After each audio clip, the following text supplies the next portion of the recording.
Two letters for you. K-O. That's a knockout.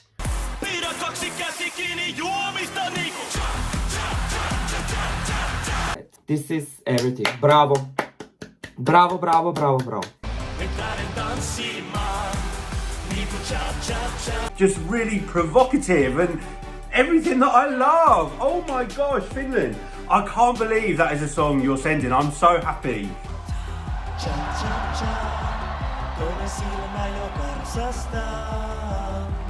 It started good, and it just continued to increase in greatness. It really did. And every time there was like, well, there's no way they can top that. And they did. Wow!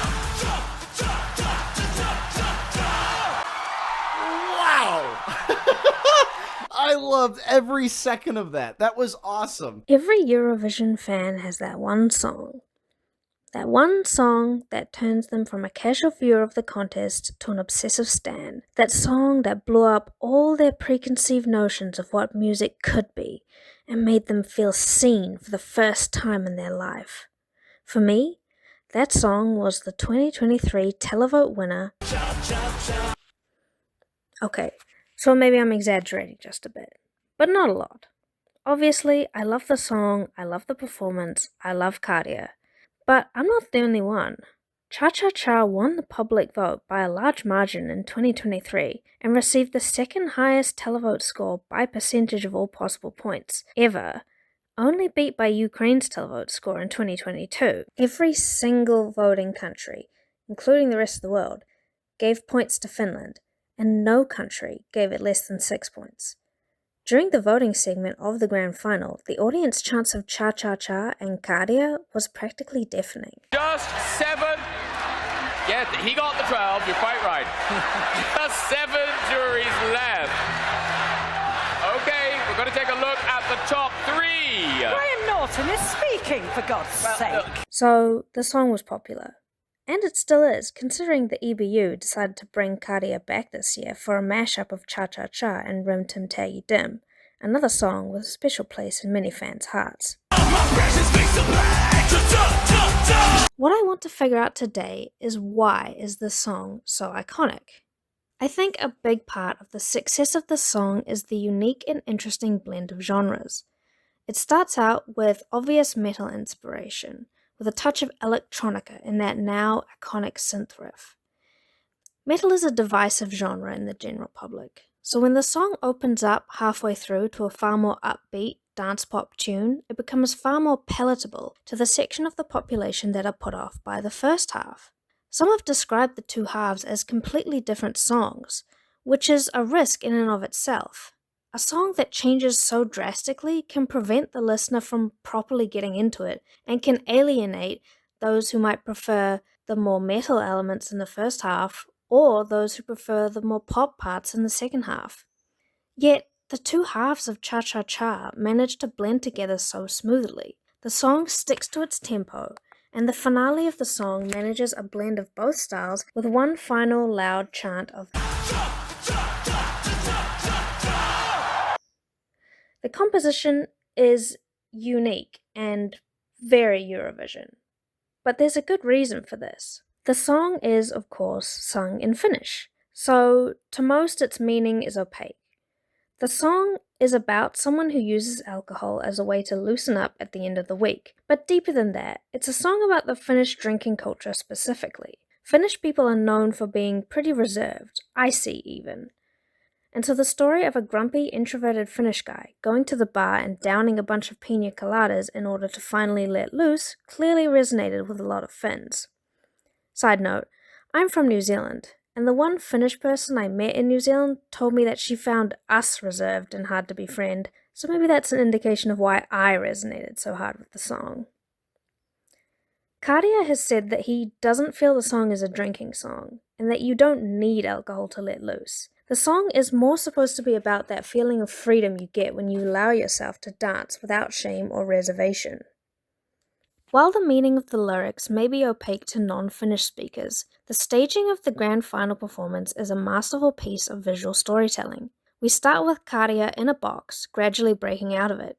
He bursts out of the top of the box, which leads to my personal favorite part of the stage show. This effect, the massive head-banging silhouette on the wall behind him, not only looks awesome, but also gets across the theme of the first half of the song so well, that there's this wild party animal inside all of us who yearns to be set free. When the song opens up in the second half, the arena is filled with rainbow lights, and the stage turns golden with glitter, which gives this effect similar to your brain being pressure washed with sugar, dopamine, and puppies. Of course, none of that would mean anything without the over-the-top, memorable performance of Karia and his dancers. The decision to contrast his iconic green bolero with the bright pink cha-cha costumes makes it that much more eye-catching. The dancers are actually wearing fake teeth as well, so that their unhinged smiles stand out more. And of course, there is the iconic human centipede moment.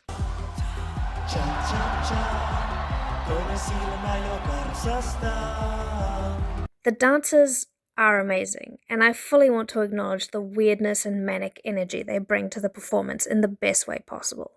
Also, fun fact, one of the dancers is actually the assistant head of the Finnish delegation for Eurovision. But I think what, or rather who, the song owes a lot of its success to is of course the man who sings it. It's safe to say that Europe had Karia fever in 2023, and it's easy to see why.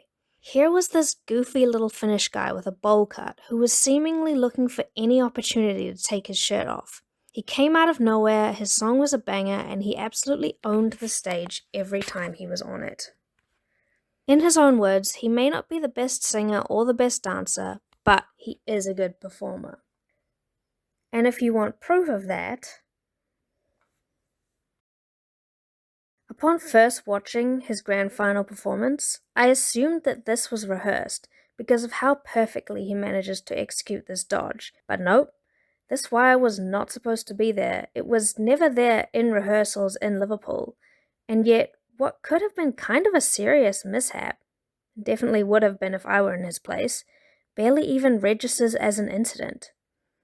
Amazing reflexes aside, the man sells the hell out of whatever persona he takes on, from dark and angry at the start of Cha Cha Cha to goofy and happy and earnest at the end.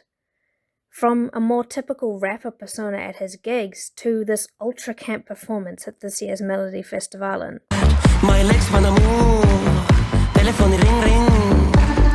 The man's got range. Now, a fair criticism of Karia, especially in his grand final performance, is that his singing vocals are not that strong. I mean, he's still better than me, but he's no Loreen. But singing isn't the only kind of vocal performance there is, and it's not the only kind that should be rewarded.